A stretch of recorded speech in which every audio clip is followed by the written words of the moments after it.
आणि नाशिकमधील विकृत भोंदूबाबा अशोक खरात यानं लैंगिक अत्याचार केलेल्या अनेक महिलांची मनस्थिती ही सध्या प्रचंड बिघडल्याची माहिती समोर आली आहे। गेल्या काही दिवसांमध्ये अशोक खरातच्या केबिनमधील काही व्हिडिओ हे सोशल मीडियावरती व्हायरल झाले।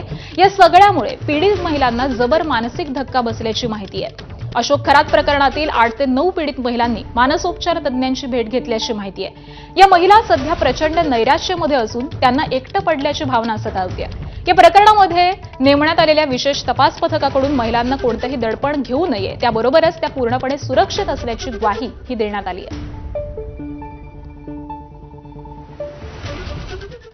आणि दरम्यान अशोक खरात नॉमिनी असलेल्या 132 बँक खात्यांचा खुलासा झालेला असून त्यामध्ये राहता इथल्या समता पतसंस्थेमध्ये 100 खाती आणि सिन्नरच्या कुंदेवाडी इथल्या जगदंबा पतसंस्थेमध्ये 32 खात्यांचा समावेश आहे। अशोक खरातच्या प्रभावामुळे ओळखीमधून व्यवहार होऊन माझ्याकडून चूक झाली अशी कबुली जगदंबा पतसंस्थेचे व्यवस्थापक अविनाश कांडेकर यांनी दिली आहे। तर शिर्डी पोलिसांनी या खात्यासंदर्भामध्ये चौकशी केलेली असून जगदंबा पतसंस्थेतील 32 खाती अशोक खरात नॉमिनी म्हणून उघडली गेलेली होती आणि यामध्ये 2,74,00,000 रुपयांचे व्यवहार झालेले होते।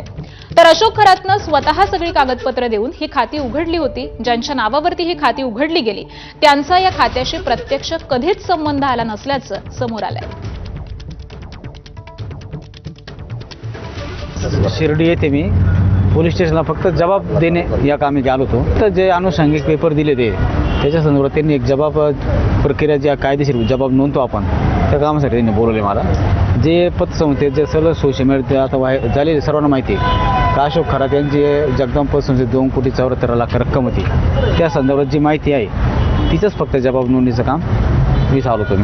32 अकाउंट होते ते वेगळ्या लोकांचे आहेत, वेगळ्या लोकांचे प्रत्येक जणावर 4 किंवा 5 लाख ह्याप्रमाणे लिगल ते पैसे जास्त हिवी रक्कम नाही ती प्रत्येकाची। बोधू अशोक खरात प्रकरणामध्ये आता जमीन खरेदी विक्री एजंट देखील एसआयटीच्या रडारवरती आहेत। आता जमीन खरेदी विक्री एजंटची देखील चौकशी केली जाणार असल्याची सूत्रांची माहिती आहे। नाशिक, पुणे, अहिल्यानगर या जिल्ह्यातील महसूल अधिकारी देखील एसआयटीच्या रडारवरती आहेत।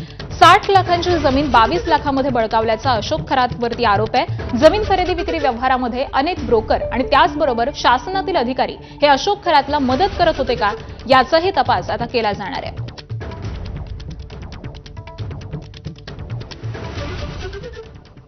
दरम्यान भोंदूबाबा अशोक खरातचे लैंगिक अत्याचार आणि आर्थिक फसवणुकीचं प्रकरण हे बाहेर आल्यानंतर मुख्यमंत्री